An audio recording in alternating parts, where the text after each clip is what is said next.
السلام علیکم dear viewers, خوابوں کی تعبیر کے آپ کے فیورٹ چینل شعور انفو سے میں ہوں پروفیسر شبیر احمد۔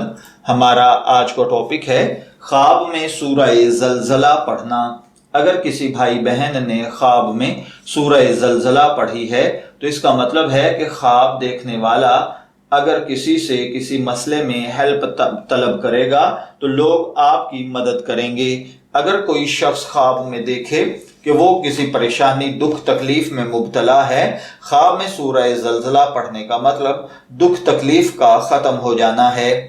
اسی طرح اگر آپ کہیں فیصلہ کرتے ہیں، لوگوں کی پنچایت میں حصہ لیتے ہیں یا ان کے فیصلے کرتے ہیں تو خواب میں سورہ زلزلہ پڑھنے کا مطلب عدل اور انصاف کے فیصلے کرنا ہوتا ہے۔ خواب میں سورہ زلزلہ کا پڑھنا ایسے لوگوں کا ہلاک ہونا ہے جو لوگوں پر ظلم کرتے ہیں۔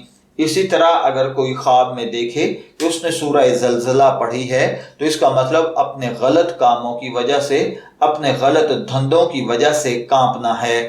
میں دعا گو ہوں کہ اللہ تعالیٰ آپ کے خواب کو آپ کے لیے نیک تعبیر بنائے۔ شعور انفو سے شبیر احمد کو اجازت دیجیے، پھر حاضر ہوں گے کسی نئے خواب کی تعبیر کے ساتھ۔ تب تک کے لیے اللہ حافظ۔